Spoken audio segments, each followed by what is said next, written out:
And welcome back everyone to my channel S point.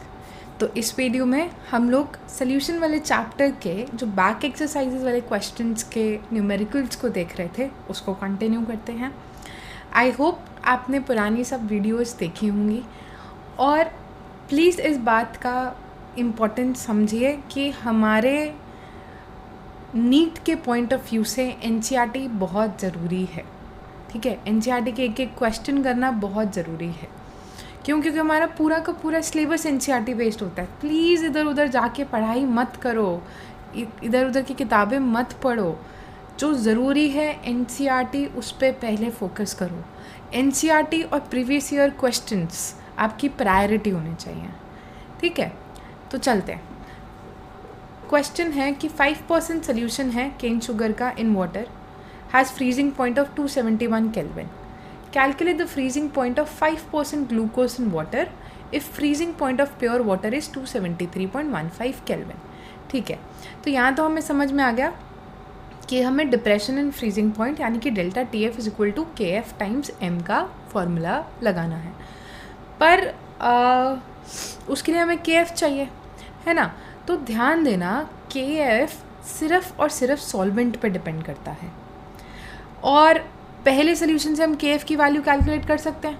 कैसे? क्योंकि पहले सोल्यूशन के लिए केन शुगर के लिए हमें डेल्टा टी दे दिया है और मोलालिटी हम कैलकुलेट कर सकते हैं। तो पहले देखते हैं डेल्टा टी एफ कितना होगा। पहले टेम्परेचर कितना था 273.15, कितने घट गया 271, तो चेंज कितने का आया 2.15 डेल्टा टी एफ आ गया। अब हमें निकालनी है मोलालिटी। मोलालिटी के लिए चाहिए मोल्स और मास ऑफ सॉल्वेंट। उसके लिए हमें क्वेश्चन में दिया हुआ है कि 5% सोल्यूशन बाय मास है। इसका मतलब क्या है कि 5 ग्राम केन शुगर है और बाकी 95 ग्राम्स क्या है वाटर। तो हमारे पास मास आ गया, सॉल्यूट का भी मास आ गया, सॉल्वेंट का भी मास आ गया। उस मास से हम क्या निकाल सकते हैं मोल्स। सॉल्यूट कौन है केन शुगर, तो केन शुगर के मोल्स कितने हो जाएंगे 5 डिवाइडेड बाय 342। ठीक है, अब हमें मोलालिटी निकालनी है। मोलालिटी किसके बराबर होगी moles upon mass of solvent in kilograms. तो mass of solvent in kilograms कितना लेंगे 95 डिवाइडेड बाय 1000। यहाँ से मोलालिटी आ गई, डेल्टा टी एफ आ गया, मोलालिटी आ गई तो के एफ निकाल सकते हैं। के एफ की वैल्यू कितनी आ गई 13.99। अब इस के एफ को यूज़ करके हम फ्रीजिंग पॉइंट निकाल पाएंगे किसका ग्लूकोज का। सेम फॉर्मूला, सब कुछ सेम यूज़ करेंगे। तो देखो, तो ग्लूकोज के मोल्स कितने हो गए, वही वापस ग्लूकोज के लिए भी क्या दिया हुआ है 5% सोल्यूशन है। 5% सोल्यूशन मतलब टोटल 100 ग्राम सोल्यूशन में 5 ग्राम ग्लूकोज है, 95 ग्राम्स वाटर है। तो अगर 5 ग्राम ग्लूकोज है तो मोल्स ऑफ ग्लूकोज कितने हो गए 5/180। तो यहाँ से मोलालिटी ऑफ सोल्यूशन कितनी हो जाएगी moles upon mass of solvent in kilograms. Molality आ गई। फिर वापस से delta T F equal to K F हम निकाल सकते हैं। डेल्टा टी एफ निकालना है, के एफ की वैल्यू 13.99 है, मोलालिटी हमने कैलकुलेट करी, डेल्टा टी एफ कितना आ गया 4.09।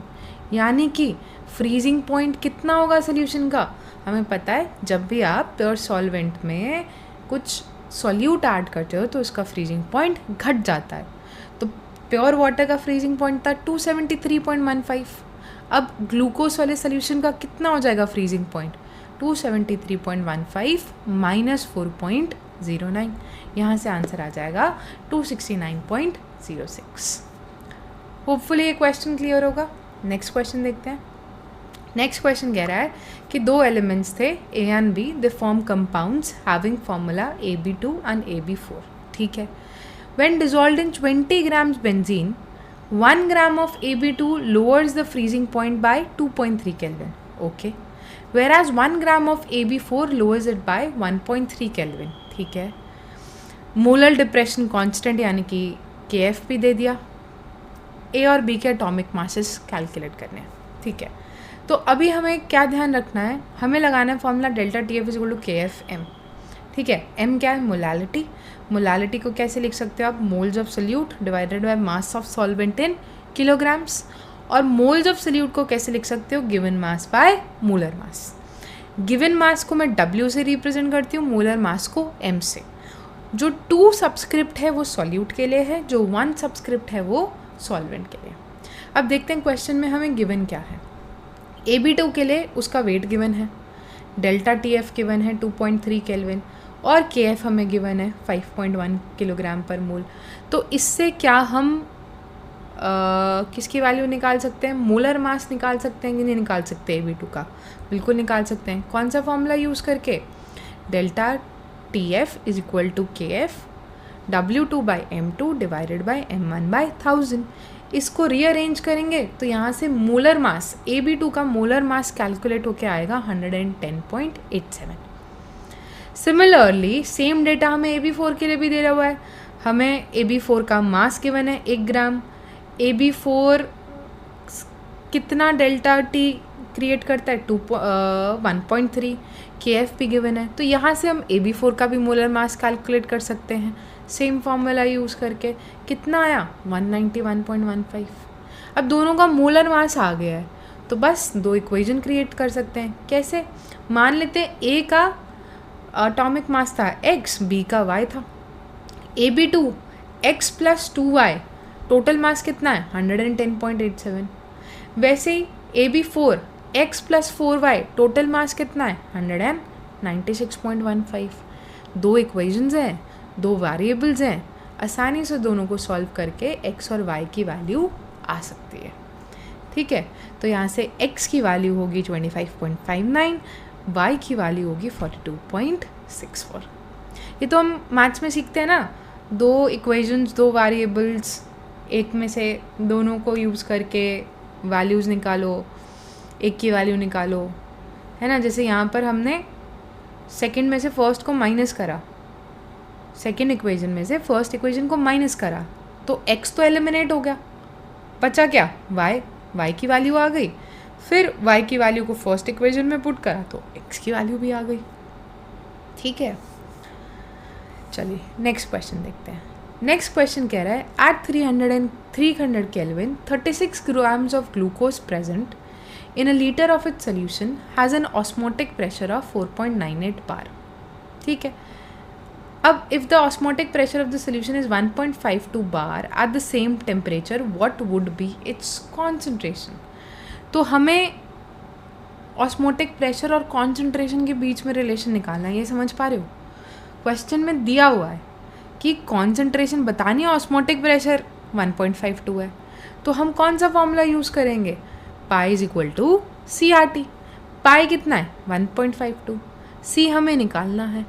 R क्या होता है? गैस कांस्टेंट, जिसकी वैल्यू हम लीटर बार में लेंगे। क्यों? क्योंकि प्रेशर, ऑस्मोटिक प्रेशर बार में दिया हुआ है और टेम्परेचर उन्होंने 300 केल्विन दे ही रखा है। तो यहाँ से कॉन्सेंट्रेशन कितनी आ जाएगी? 0.061। एकदम सिंपल सा क्वेश्चन था, सीधा pi is equal to CRT निकालना था। ठीक है, नेक्स्ट क्वेश्चन देखते हैं। नेक्स्ट क्वेश्चन कह रहा है if the density of some lake water is 1.25 gram per ml and contains 92 grams of Na+ ions per kilogram of water, calculate the molality. हमें क्या कैलकुलेट करनी है? मोलालिटी। किसकी? Na+ आयंस की। तो मोलालिटी क्या होता है? Moles of solute divided by mass of solvent. तो मोल्स कैसे निकालेंगे हम? गिवन मास कितना है? 92। मोलर मास कितना है सोडियम का? 23। तो कितने मोल्स हो गए? 4। ठीक है, अब उन्होंने बोला 92 grams of sodium ions are present per kilogram of water, यानी कि 1 किलोग्राम पानी में 92 grams थे। और 92 grams किसको कॉरेस्पॉन्ड करते हैं? 4 मोल को कॉरेस्पॉन्ड करते हैं, यानी कि 1 किलोग्राम में 4 मोल है। पानी क्या था? सॉल्वेंट। तो मोलालिटी कितनी हो जाएगी? Moles upon mass of solvent. Moles कितने? 4, मास ऑफ सॉल्वेंट कितना? 1। तो मोलालिटी कितनी आई? 4। समझ रहे हो? डेंसिटी पागल बनाने के लिए दे दी थी, कुछ यूज़ नहीं था डेंसिटी का इस क्वेश्चन में, है ना। नेक्स्ट क्वेश्चन देखते हैं। नेक्स्ट क्वेश्चन कह रहा है if the solubility product of CuS is 6 × 10⁻16, calculate the maximum molarity of CuS in aqueous solution. तो यहाँ देखना, ध्यान रखना, जब भी ये सॉलिबिलिटी और मैक्सिमम मोलारिटी के क्वेश्चन आए ना, तो सॉल्युबिलिटी ही मैक्सिमम मोलारिटी के बराबर होगी, क्योंकि सॉल्युबिलिटी बताता है कि कितना amount of solute particular amount of solvent में सॉल्युबल होगा, कितना मैक्सिमम अमाउंट ऑफ सल्यूट। ठीक है, तो पहले सॉल्युबिलिटी प्रोडक्ट हमें कितना दे रखा है, 6 × 10⁻⁻16। मान लेते हैं इसको इक्वेशन लिखते हैं, CuS अगर डिसोसिएट हुआ पानी में जाके तो क्या देगा, Cu2+ आयंस देगा और H2- आयंस देगा, बिल्कुल देगा। अब इस इक्विलिब्रियम वाली इक्वेशन के लिए हम के इक्विलिब्रियम लिखेंगे तो क्या आएगा, concentration of Cu2+ into concentration of H2-। ठीक है, डिवाइडेड बाय प्रोडक्ट्स की कॉन्सेंट्रेशन लिखते हैं, पर यहाँ पर प्रोडक्ट क्या है, CuS, जो कि एक प्योर सॉलिड है। इक्विलिब्रियम एक्सप्रेशन के अंदर प्योर सॉल्वेंट्स की कॉन्सेंट्रेशन को इंक्लूड नहीं किया जाता है। ठीक है, तो यहाँ से जो इक्विलिब्रियम कांस्टेंट है इस केस में किसके बराबर हो गया, concentration of Cu2+ into concentration of H2-। और कॉन्सेंट्रेशन को हम क्या बोल रहे हैं यहाँ पर, सॉल्युबिलिटी। तो दो सॉल्युबिलिटीज़ का प्रोडक्ट बना रहे हैं कि नहीं बना रहे हैं, तो इसलिए इस इक्विलिब्रियम कांस्टेंट को KSP भी बोला जाता है। SP मतलब सॉल्युबिलिटी प्रोडक्ट। तो मान लेते हैं दोनों की सॉल्युबिलिटी SS थी, तो KSP किसके बराबर हो गया, S² के, और KSP की वैल्यू गिवन है, तो यहाँ से S की वैल्यू कितनी आ जाएगी, 2.45 × 10⁻⁻8 मोल पर लीटर। ठीक है, और जो सॉल्युबिलिटी है वही उसकी मैक्सिमम मोलारिटी भी होगी, ध्यान रखना। ठीक है, अगर तुम्हें पुराना 11th का इक्विलिब्रियम नहीं याद तो बस इतना ध्यान रखो, इक्वेशन लिखो, प्रोडक्ट्स की कॉन्सेंट्रेशन लिखनी है, प्रोडक्ट्स की कॉन्सेंट्रेशन को सॉल्युबिलिटी मानना है। ठीक है, और KSP की वैल्यू गिवन होगी, वहाँ से जो सॉल्युबिलिटी की वैल्यू आएगी वो ही तुम्हारा मैक्सिमम मोलारिटी होगी। ठीक, चलिए नेक्स्ट क्वेश्चन देखते हैं।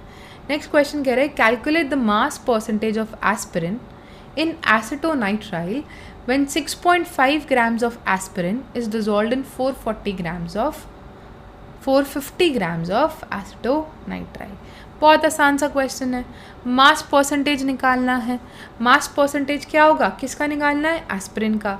तो mass of aspirin divided by total mass into 100। Mass of aspirin कितना है, 6.5 ग्राम्स।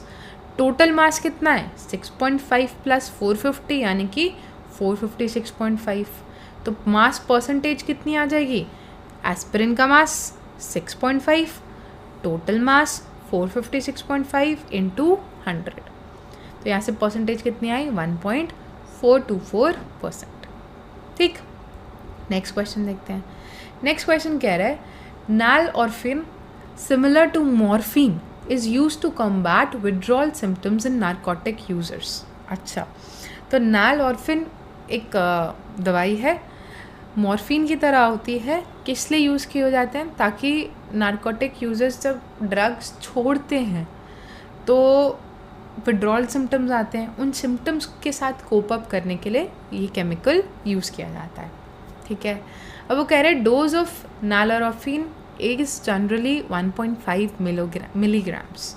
ठीक है, उसने बोला calculate the mass of 1.5 × 10⁻³ molal, small m दिया हुआ है, molal aqua solution required for the above dose. तो क्वेश्चन ये है कि हमारे पास ना नैलऑर्फिन का ना एक वो है सोल्यूशन है, और उस सोल्यूशन की मोलालिटी उसने दे दी 1.5 × 10⁻³ अब वो कह रहे हैं सोल्यूशन का कितना मास मैं लूँ ताकि उसके अंदर 1.5 मिलीग्राम्स नैलऑर्फिन हो। क्वेश्चन समझ में आया?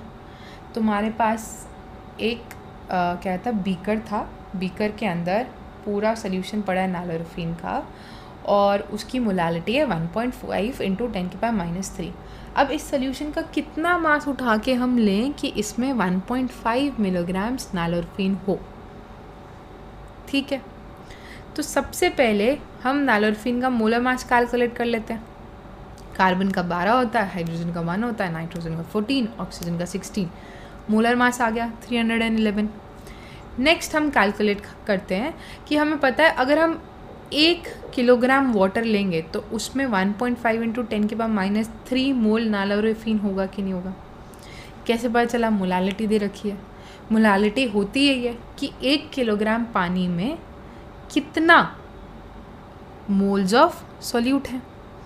तो यहाँ से 1 किलोग्राम पानी में कितना मास ऑफ सॉल्यूट है वो कैलकुलेट कर सकते हो। कैसे? मोल्स को मोलर मास से मल्टीप्लाई करके। तो मोल्स कितने? 1.5 इंटू 10⁻³ मोलर मास कितना? 311। तो मास कितना आ गया? 0.4665 ग्राम्स। अब जब ये चीज़ आ गई तो टोटल सोल्यूशन का मास कितना हो गया? 1000 ग्राम तो क्या है? पानी, और 0.4665 ग्राम क्या है? नालोरेफिन। तो टोटल मास ऑफ सोल्यूशन कितना हो गया? 1000.4665 ग्राम्स। अब इस टोटल मास ऑफ सोल्यूशन में 0.4665 ग्राम्स नालोरेफिन है। हमें निकालना है 1.5 मिलीग्राम्स नालोरेफिन कितने मास ऑफ सोल्यूशन में होगा। क्वेश्चन समझे है? 1.000.4665 यानी कि 1000.4665 ग्राम्स में 0.4665 ग्राम्स नालोरेफिन है। तो 1.5 मिलीग्राम्स नालोरेफिन कितने मास ऑफ सोल्यूशन में होगा? कैलकुलेट कर सकते हो, सिंपल यूनिटरी मेथड। आंसर कितना आएगा? 3.22 ग्राम्स। तो आप इस सोल्यूशन का 3.22 ग्राम्स अगर मास ले लोगे तो उसमें 1.5 मिलीग्राम्स नालोरेफिन होगा। ठीक, नेक्स्ट क्वेश्चन देखते हैं। नेक्स्ट क्वेश्चन कह रहा है calculate the amount of benzoic acid required for preparing 250 ml of 0.15 molar solution. Molarity दे रखी है, वॉल्यूम दे रखी है, सिंपल सा क्वेश्चन है। क्या निकाल सकते हैं? मोल्स। मोलारिटी इंटू वॉल्यूम क्या हो जाएगा? मोल्स। बस ध्यान क्या रखना है? वॉल्यूम को लेना है लीटर्स में। ठीक है, तो यहाँ से मोल्स कितने आ जाएंगे? 0.0375। अब बेंजोइक एसिड का क्या निकालना था? मास। मोल्स हमारे पास है। बेंजोइक एसिड का मोलर मास हमें पता है 122 होता है। तो मास कैसे आ जाएगा? मोल्स इंटू मोलर मास करके। तो यहाँ से बेंजोइक एसिड का मास कितना आया? 4.575 ग्राम्स। ठीक, नेक्स्ट क्वेश्चन देखते हैं। नेक्स्ट क्वेश्चन कह रहा है calculate the depression in the freezing point of water when 10 grams of कोई तो एसिड दिया हुआ है is added to 250 grams of water. ठीक है, एसिड का Ka दे दिया और वाटर का Kf दे दिया। ठीक है, हमें निकालना है depression in freezing point of water यानी कि डेल्टा TF। अब डेल्टा TF किसके बराबर होता है? I into KF into molality. तो हमें I की वैल्यू चाहिए, KF हमें पता है 1.86 है और मोलालिटी निकाल सकते हैं। 10 ग्राम दे दिया मास, इसका मोलर मास निकाल सकते हैं और मास ऑफ सॉल्वेंट भी गिवन है। हाँ या ना? ठीक है, तो बेसिकली हमें क्या निकालना है? Delta TF is equal to I into KF into M। I की वैल्यू निकालनी है। I क्या है? Van't Hoff factor. तो अब वैंट ऑफ फैक्टर निकालेंगे कैसे? पहले हम देख लेते हैं मोल्स कितने होंगे इस एसिड के। Given mass divided by molar mass. Moles आ गए। अब मोलालिटी निकाल सकते हैं क्योंकि मास ऑफ सॉल्वेंट 250 ग्राम्स दिया हुआ है और अगर मोलालिटी निकालनी है तो मास ऑफ सॉल्वेंट किलोग्राम में होना चाहिए। तो यहाँ से मोलालिटी ऑफ सोल्यूशन आ गई 0.3264 मोल पर किलोग्राम। तो अब देखो, अब इस इक्वेशन को ऐसे लिख सकते हैं, ये एसिड टूटेगा, एनायन और H+ देगा। मान लेते हैं एसिड की इनिशियल कॉन्सेंट्रेशन C थी और ऑब्वियसली इनिशियली प्रोडक्ट्स तो कुछ होंगे नहीं। इक्विलिब्रियम पे मान लेते हैं C में से कुछ C अल्फा टूट गया। ठीक है, और प्रोडक्ट कितना बनेगा? जितना रिएक्टेंट घटा उतना प्रोडक्ट बनेगा। अगर रिएक्टेंट C अल्फा घट रहा है तो प्रोडक्ट C अल्फा बनेगा और H+ आयंस भी कितने बनेंगे? C alpha. अब हमें पता है अल्फा क्योंकि बहुत बहुत छोटा है। कैसे पता अल्फा बहुत छोटा है? क्योंकि Ka की वैल्यू बहुत कम है। ठीक है, तो 1 माइनस अल्फा को 1 माने तो Ka किसके बराबर हो जाएगा? C अल्फा स्क्वायर के। यहाँ से अल्फा की वैल्यू आ सकती है कितनी? 0.0655। अल्फा की वैल्यू क्यों निकाली? क्योंकि मेरे को I चाहिए। I क्या है? Van't Hoff factor. और वैंट ऑफ फैक्टर किसके बराबर होता है? वैंट ऑफ फैक्टर बराबर होता है total moles after dissociation divided by total moles before dissociation. ठीक है, तो मोल्स एट इक्विलिब्रियम कितने हैं? मान लो यहाँ पर अब अभी हम मुझे बोल रहे थे कि कॉन्सेंट्रेशन सी नहीं कॉन्सेंट्रेशन 1 है, ठीक है। तो टोटल मोल्स एट इक्विलिब्रियम कितने हो गए, 1 माइनस अल्फा एसिड के, अल्फा है उस आयन के और अल्फा है H प्लस आयंस के। तो टोटल मोल्स कितने हो गए, 1 minus alpha plus alpha plus alpha, कितना आ गया 1 प्लस अल्फा। आई की वैल्यू क्या होगी, total moles after dissociation divided by total moles before dissociation.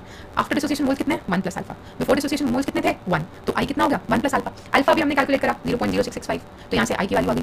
आई आ गया तो delta T F equal to I into K F into M निकाल सकते हैं। आई हमने कैलकुलेट कर लिया, के एफ क्वेश्चन में दिया हुआ है, मोलारिटी भी हमने कैलकुलेट कर ली थी, तो यहाँ से डेल्टा टी एफ आ जाएगा 0.65 केल्विन, ठीक है। चलिए नेक्स्ट क्वेश्चन देखते हैं। नेक्स्ट क्वेश्चन कह रहा है 19.5 grams of acid is dissolved in 500 grams of water, ठीक है। मोलारिटी आ जाएगी, मास दे दिया सॉल्यूट का, सॉल्वेंट का मास दे दिया, मोलारिटी आसानी से कैलकुलेट कर सकते हैं। अब वो कह रहा है the depression in the freezing point of water absorbed is 1 degree Celsius, calculate the want of factor and dissociation constant.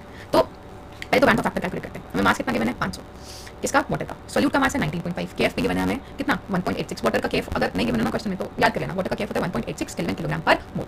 Delta TF 1 kelvin आ गया, तो यहाँ से मोलर मास सॉल्यूट का आ गया 72.54 ग्राम पर मोल, ठीक है। तो ये ऑब्जर्व मोलर मास है कितना 72.54 ग्राम पर मोल, ठीक है। कैलकुलेटेड मोलर मास यहाँ से देखें तो कितना आएगा, कैलकुलेटेड मोलर मास मतलब तो हम 10 कॉपी से कैलकुलेट कर सकते हैं, जैसे कार्बन का 12, हाइड्रोजन का 2, फ्लोरीन का 19, फिर कार्बन का 12, ऑक्सीजन का 16, हाइड्रोजन का 1, तो ऐसे कैलकुलेट करके कितना आ रहा है 78। तो एक्सपेरिमेंटली भी कितना आना चाहिए था 78, पर एक्सपेरिमेंटली ऑब्जर्व कितना हुआ 72.54, है ना। तो आई की वैल्यू क्या आती है, calculated molar mass divided bye observed molar mass, तो आई यहाँ से कितना आया 1.0753, यानी कि जितना मोलर मास आना चाहिए था उससे मोलर मास कम आया है ना। तो वैल्यू आई की कितनी आई 1.0753, ठीक। अब अल्फा डिग्री ऑफ डिसोसिएशन मान लेंगे, वापस से इक्वेशन लिख सकते हैं इसके लिए, ठीक है। ये टूटेगा, एसिड टूटेगा, एनाइन देगा, H प्लस आयंस देगा। इनिशियली कंसंट्रेशन C ले लो, प्रोडक्ट की कंसंट्रेशन 0, इक्विलिब्रियम में concentration C minus C alpha, product की concentration C alpha, H plus की कंसंट्रेशन भी C अल्फा। तो यहाँ से I कितना हो जाएगा, total moles after dissociation, after dissociation total moles कितने हैं C minus C alpha plus C alpha plus C alpha, यानी C plus C alpha total moles after dissociation, before dissociation कितने C, तो I कितना हो गया 1 प्लस अल्फा। और I की वैल्यू अभी हमने कैलकुलेट करी 1.0753, तो यहाँ से हम अल्फा कैलकुलेट कर सकते हैं कितना I माइनस 1, और यहाँ से अल्फा आ जाएगा 0.0753। एक बार अल्फा आ गया, के निकालना है, के किसके बराबर होगा C alpha square upon 1 minus alpha. तो यहाँ से हम के की वैल्यू निकालेंगे C alpha square upon 1 minus alpha से, तो उसके लिए हमें कॉन्सेंट्रेशन चाहिए। अब कॉन्सेंट्रेशन कैसे निकालें, कॉन्सेंट्रेशन होता है मोल्स अपॉन वॉल्यूम, मोल्स कितने हैं given mass upon molar mass, given mass 19.5, molar mass 78, volume कैसे निकालें, दे रखा है 500 ग्राम पानी, पानी की डेंसिटी 1 ग्राम पर एमएल होती है, तो 500 ग्राम मतलब 500 ml पानी, यहाँ से कॉन्सेंट्रेशन 0.5 आ गई, कॉन्सेंट्रेशन 0.5 आ गई तो C alpha square upon 1 minus alpha करके आपका के की वैल्यू कितनी आ जाएगी 3.07 इंटू 10 की पावर -3, ठीक। नेक्स्ट क्वेश्चन देखते हैं। नेक्स्ट क्वेश्चन कह रहा है vapour pressure of water at 293 kelvin is 17.535 millimetre of mercury, calculate the vapour pressure of water at 293 kelvin when 25 grams of glucose is dissolved in 450 grams of water. तो relative lowering in vapour pressure का question है। हमें पता है कि अगर आप पानी के अंदर सॉल्यूट ऐड करते हो तो उसका वेपर प्रेशर घट जाता है, और relative lowering in vapour pressure का फॉर्मूला क्या होगा, P0 जो इनिशियल प्रेशर था माइनस P1 जो सॉल्यूशन का प्रेशर था डिवाइडेड बाय P0, ठीक। यहाँ से vapour pressure of water, pure water कितना दे रखा है 17.535, है ना। हमें सॉल्यूशन का वेपर प्रेशर निकालना है, यानी कि P1 निकालना है, P1 नॉट हमें पता है, और ये किसके बराबर होता है मोल फ्रैक्शन ऑफ सॉल्यूट के, मोल फ्रैक्शन ऑफ सॉल्यूट मतलब N2 divided by N1 plus N2। तो हम काम करते हैं दोनों के मोल्स निकाल लेते हैं। ग्लूकोज के मोल्स कितने आ जाएंगे, mass of glucose 25, molar mass of glucose 180, moles कितने आ गए 0.13। पानी के मोल्स कितने आ जाएंगे, mass of water 450, moles of water molar mass 18, moles कितने आ गए 25। देखो 25 के सामने 0.139 तो बहुत ज्यादा है, इग्नोर कर दो। तो यहाँ से मोल फ्रैक्शन किसके बराबर आ जाएगा 0.139 divided by 0.139 plus 25। Relative lowering in vapour pressure के इक्वेशन के अंदर वैल्यूज डालो, सॉल्व करो, यहाँ से P1 आ जाएगा 17.44 मिलीमीटर ऑफ मर्क्यूरी। चलिए नेक्स्ट क्वेश्चन देखते हैं। नेक्स्ट क्वेश्चन कह रहा है Henry's law constant for the solubility of methane and benzene is इतना, calculate the solubility of methane and benzene under 760 mm Hg। Simple सा क्वेश्चन है, साफ साफ पता चल रहा है हेनरीज लॉ का है, प्रेशर 760 mm Hg दे दिया, KH भी दे रखा है, हेनरीज लॉ लगाएंगे P is equal to KH chi, यहाँ से काय यानी कि मोल फ्रैक्शन की वैल्यू आ जाएगी 178 इंटू 10 की पावर -5, ठीक है। बहुत सीधा क्वेश्चन था, जो मोल फ्रैक्शन है उसी को ही हम क्या बोलते हैं सॉल्युबिलिटी बोलते हैं। चलिए नेक्स्ट क्वेश्चन देखते हैं। नेक्स्ट क्वेश्चन कह रहा है 100 ग्राम लिक्विड ए था, उसको 1000 ग्राम लिक्विड बी में डिजोल्व किया, vapour pressure pure liquid B का 500 था, हमें प्योर लिक्विड ए का वेपर प्रेशर निकालना है और टोटल सोल्यूशन का वेपर प्रेशर निकालना है। अच्छा टोटल वेपर प्रेशर भी दे दिया 475, वाह ठीक है। तो क्वेश्चन में समझ में आया, लिक्विड ए था 100 ग्राम, लिक्विड बी था 1000 ग्राम, दोनों को क्या किया मिक्स। खाली जब लिक्विड बी था तो इसका वेपर प्रेशर था 500, लिक्विड ए का वेपर प्रेशर निकालना है। दूसरा जब मिक्स किया तो सोल्यूशन का वेपर प्रेशर 475 दे दिया है, समझ रहे हो। तो अब क्या करें, कौन सा लॉ लगेगा, राउल्स लॉ। राउल्स लॉ क्या कहता है, पार्शियल प्रेशर किसके बराबर होता है प्योर का vapour pressure into mole fraction, ठीक। अब लिक्विड ए के मोल्स निकाल सकते हैं, given mass 100, molar mass 140, moles आ गए। लिक्विड बी के मोल्स भी निकाल सकते हैं, यहाँ से लिक्विड ए का मोल फ्रैक्शन निकाल सकते हैं, mole fraction of liquid B भी निकाल सकते हैं। फिर vapour pressure of pure liquid भी 500 टॉर दे दिया, तो प्रेशर ऑफ बी कितना होगा, P not be pure into mole fraction of P, यानी कि 443 है। टोटल सोल्यूशन में बी का प्रेशर है 443, टोटल सोल्यूशन का प्रेशर है 475, तो ए का कितना होगा 475 माइनस 443 यानी कि 32 टॉर। ठीक है, होपफुली आपको मोल फ्रैक्शंस के फॉर्मूलाज पता होंगे। मोल्स होता है given mass by molar mass, mole fraction होता है given moles by total moles. ठीक, नेक्स्ट क्वेश्चन देखते हैं। नेक्स्ट क्वेश्चन कह रहा है, अच्छा सॉरी कुछ रहेगा क्या इसमें, अच्छा हाँ, प्योर का लिक्विड ए का भी तो वेपर प्रेशर निकालना था, तो प्योर लिक्विड ए का वेपर प्रेशर कितना होगा, पी नॉट ए की वैल्यू क्या होगी, partial pressure divided by mole fraction. तो यहाँ से लिक्विड ए का, प्योर लिक्विड ए का वेपर प्रेशर कितना आ जाएगा 280 बाय 280.7। ठीक है, नेक्स्ट क्वेश्चन कह रहा है benzene and toluene form ideal solution over the entire range of composition, यानी कि राउट्स लॉ लगा दो। जब भी ये लाइन आ जाए कि दो सोल्यूशन, दो लिक्विड्स लिए, उनको मिक्स किया और वो आइडियल सोल्यूशन बना रहे over the entire range of composition, मतलब राउट्स लॉ लगेगा। प्योर बेंजीन एंड नैप्थलीन का वेपर प्रेशर दे दिया है। Calculate the mole fraction of benzene in vapour phase if 80 grams of benzene is mixed with 100 grams of toluene. यहाँ ध्यान रखना, ये नैप्थलीन दे रखा है, टॉलीन आएगा, गलत लिख दिया।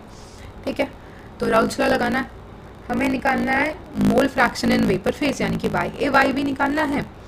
और हमें क्वेश्चन में क्या गिवन है देखते हैं, लिख लेते हैं एक बारी। मोलर मास हमें बेंजीन का पता है, टॉलीन का मोलर मास भी हम कैलकुलेट कर सकते हैं। 80 ग्राम बेंजीन है, तो बेंजीन के मोल्स कितने हैं सोल्यूशन में 1.026, और टॉलीन के मोल्स कितने हैं सोल्यूशन में, given mass 100 divided by molar मास 92। ठीक है, तो सोल्यूशन में दोनों के मोल्स आ गए। अब दोनों का प्योर का वेपर प्रेशर भी दे रखा है, तो टोटल प्रेशर हम सोल्यूशन का निकाल सकते हैं। कैसे, टोटल प्रेशर किसके बराबर होगा, partial pressure of benzene plus partial pressure of toluene. ठीक है, पर पार्शियल प्रेशर किसके बराबर होगा, mole fraction into pure benzene का वेपर प्रेशर, तो उसके लिए हमें मोल फ्रैक्शन कैलकुलेट करना पड़ेगा। तो बेंजीन का मोल फ्रैक्शन कैलकुलेट कर लेते हैं। मोल्स तो हमने कैलकुलेट कर लिए थे, moles of benzene divided by total moles, benzene का मोल फ्रैक्शन आ गया, और 1 में से माइनस करेंगे तो टॉलीन का भी मोल फ्रैक्शन आ जाएगा। ठीक है, अब प्योर बेंजीन का वेपर प्रेशर 50.71 दिया हुआ है, प्योर टॉलीन का वेपर प्रेशर 32.06 दिया हुआ है। यहाँ से हम पार्शियल प्रेशर ऑफ बेंजीन निकाल सकते हैं। पार्शियल प्रेशर ऑफ बेंजीन कितना आ गया 24.645, ऐसे पार्शियल प्रेशर ऑफ टॉलीन निकाल लिया 16.479। यहाँ से फिर हम टोटल अच्छा, अब हमें क्या निकालना है, mole fraction of benzene in vapour phase. तो mole fraction in vapour phase किसके बराबर होगा, बेंजीन की वजह से जो प्रेशर है divided by total pressure. Benzene की वजह से प्रेशर कितना है 24.645, टोटल प्रेशर कितना है 24.645 प्लस 16.479। ये कौन सा लॉ यूज कर रहे हैं हम, डाल्टन्स लॉ। डाल्टन्स लॉ क्या कहता था, अगर मिक्सचर ऑफ गैसेस है तो टोटल प्रेशर सब गैसेस की वजह से लग रहा होगा। अब मेरे को निकालना है कि एक पर्टिकुलर गैस कितना प्रेशर लगा रही है, तो वो प्रेशर किसके बराबर होगा, total pressure into mole fraction of that gas. ठीक है, तो यहाँ से मोल फ्रैक्शन कितना आ गया 24.645 डिवाइडेड बाय 41.124, और कैलकुलेट करोगे तो मोल फ्रैक्शन आ जाएगा 0.599। ठीक, चलिए नेक्स्ट क्वेश्चन देखते हैं। नेक्स्ट क्वेश्चन कह रहा है the air is a mixture of number of gases. सही बात है, major components are oxygen and nitrogen with approximate proportion of 25% is to 79% by volume. ठीक है, तो water is in equilibrium with air at pressure 10 atmospheres. ठीक है, गलत है, 1 एटमॉस्फेयर होना चाहिए। आगे at 298 kelvin if the Henry's law constants for oxygen and nitrogen are इतना, calculate the composition of these gases in water. Basically वो चाह रहा है कि गैसेस का मोल फ्रैक्शन इन पानी निकाल दो। ठीक है, अब क्या क्या गिवन है, O2 की परसेंटेज 20 है, नाइट्रोजन की 79 है। ठीक है, और it is given that water is in equilibrium with air, और टोटल वेपर प्रेशर कितना 10 एटमॉस्फेयर यानी कि 7600 mmHg। अब पूरी एयर का वेपर प्रेशर 7600 mmHg है, तो 7600 mmHg में 20% ऑक्सीजन की वजह से प्रेशर लग रहा होगा और 79% नाइट्रोजन की वजह से प्रेशर लग रहा होगा। हाँ या ना? इतना समझते हो कि नहीं समझते?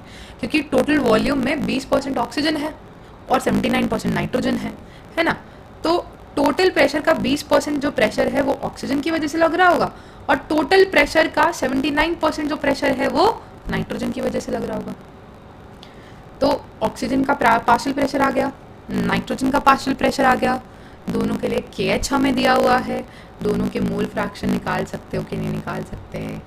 बिल्कुल निकाल सकते हैं। तो यहाँ से O2 का मोल फ्रैक्शन आ गया 4.61 इंटू 10⁻⁵। ऐसे ही हम N2 का भी मोल फ्रैक्शन निकाल सकते हैं। कितना आ जाएगा? 9.22 इंटू 10⁻⁵। ठीक, चलिए नेक्स्ट क्वेश्चन देखते हैं। नेक्स्ट क्वेश्चन कह रहा है determine the amount of calcium chloride dissolved in 2.5 liters of water such that its osmotic pressure is 0.7 atm at 27 degree Celsius. सीधा सीधा सा pi is equal to ICRT का क्वेश्चन है। पाई दे रखा है कितना? 0.75, ठीक है, और टेम्परेचर भी हमें दे रखा है, हमें आई भी दे रखा है। हमें क्या निकालना है? मास निकालना है। तो हम मास कैसे निकालेंगे? मोल्स पता होना चाहिए। तो हमें पता है पाई होता है ICRT, सी क्या है? कॉन्सेंट्रेशन यानी कि मोल्स अपॉन वॉल्यूम। मोल्स को कैसे लिख सकते हो? Given mass divided by molar mass. Given mass कितना? W, मोलर मास कितना? M, और तुम्हें W की वैल्यू निकालनी है। तो pi is equal to ICRT। I C की जगह लिखा हमने N/VRT, N की जगह लिखा W/MVRT। यहाँ से W किसके बराबर आ जाएगा? Pi into MV divided by IRT के। पाई की वैल्यू 0.7 गिवन है, वॉल्यूम 2.5 लीटर्स गिवन है, आई 2.47 गिवन है, टेम्परेचर 300 केल्विन है, आर की वैल्यू 0.0821 लीटर एटमॉस्फेयर है, मोलर मास 111 ग्राम है। तो यहाँ से W कैलकुलेट करेंगे तो कितना आएगा? 3.42 ग्राम्स। ठीक है, तो ये था सॉल्यूशंस चैप्टर के सारे न्यूमेरिकल क्वेश्चंस के आंसर्स। आई होप आपको समझ में आया होगा। कहीं भी किसी भी क्वेश्चन में कोई भी पॉइंट पे कैसा भी डाउट है आप नीचे कमेंट सेक्शन में मेंशन कर सकते। नेक्स्ट वीडियो में हम मिलेंगे इलेक्ट्रोकेमिस्ट्री से, शुरू करेंगे नेक्स्ट वीडियो से अगला चैप्टर। तब तक के लिए guys keep studying and keep growing. Bye bye.